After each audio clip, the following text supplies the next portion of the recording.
ప్రతి ఒక్కరికి విద్య అనేది ఎంత అవసరమో ప్రత్యేకంగా చెప్పాల్సిన అవసరం లేదు. ఒక విధంగా ప్రభుత్వ సహాయ సహకారాలతో ప్రస్తుతం అక్షరాస్యత శాతం పెరుగుతూనే ఉంది. కానీ ఇంకా కొంతమంది ఆర్థిక ఇబ్బందుల కారణంగా వారి చదువును కొనసాగించలేకపోతున్నారు. అటువంటి వారి కోసం తాజాగా ప్రభుత్వం మరో కొత్త పథకాన్ని అందించబోతుంది. ఈ క్రమంలో బలహీన వర్గాల విద్యార్థుల కోసం భారత ప్రభుత్వం కొత్త స్కీమ్ను స్కాలర్షిప్ రూపంలో అందించబోతుంది. దాని పేరే PM young achievers scholarship award scheme for vibrant India. దీనినే పిఎంఎస్వి స్కాలర్షిప్ స్కీమ్ అని కూడా అంటారు. అయితే ఈ స్కాలర్షిప్ను పొందడానికి ఎటువంటి అర్హతలు ఉండాలి, ఈ స్కాలర్షిప్ కోసం ఎలా అప్లై చేసుకోవాలి, అసలు ప్రభుత్వం ఈ స్కీమ్ ద్వారా ఎంత మొత్తం అమౌంట్ను విద్యార్థులకు అందజేస్తుంది అనే వివరాలను ఇప్పుడు తెలుసుకుందాం.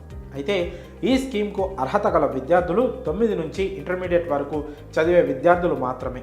కాగా వీరిలో 9, 10వ తరగతి చదివే విద్యార్థులకు ఏటా 75,000, ఇంటర్మీడియట్ విద్యార్థులకు ప్రతి ఏటా 1.5 లక్ష ఆర్థిక సాయాన్ని ఈ స్కాలర్షిప్ స్కీమ్ ద్వారా ప్రభుత్వం అందించనుంది.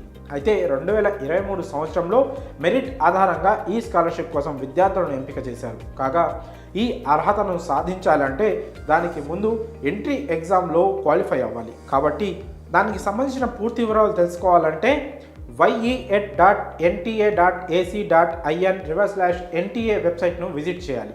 ఇక ఈ స్కాలర్షిప్ కోసం ఎలా అప్లై చేసుకోవాలి, ఎవరు అర్హులు అనే విషయాలను చూద్దాం. పిఎంఎస్ఎస్వి స్కాలర్షిప్ స్కీమ్కు ఆర్థికంగా వెనుకబడిన తరగతులు, సంచార, పాక్షిక సంచార జాతులు, డీనోటిఫైడ్ తెగలకు చెందిన 9వ తరగతి నుండి 12వ తరగతి వరకు అర్హులైన విద్యార్థులు పొందవచ్చు. కాగా దీనికోసం వారి కుటుంబ వార్షిక ఆదాయం 2.5 లక్షల లోపు ఉండాలి.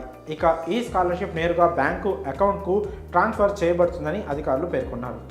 దీనిని ఎలా అప్లై చేసుకోవాలంటే ముందుగా సోషల్ జస్టిస్ అండ్ ఎంపవర్మెంట్ వెబ్సైట్కి వెళ్ళాలి. ఆ తర్వాత అక్కడ కనిపించే PM young achievers scholarship award scheme లింక్పై క్లిక్ చేయాలి. ఆ పేజీలో సూచించబడిన విధంగా అర్హుల వివరాలను నమోదు చేయాలి. ఆ తర్వాత ఒక మెసేజ్ ద్వారా ఫోన్కు రిజిస్ట్రేషన్ నెంబర్, పాస్వర్డ్ వస్తుంది.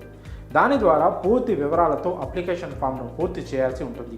మరి ఆర్థికంగా వెనుకబడిన విద్యార్థుల కోసం ప్రభుత్వం ప్రవేశపెట్టిన ఈ స్కీమ్పై మీ అభిప్రాయాలను కామెంట్స్ రూపంలో తెలియజేయండి. అలాగే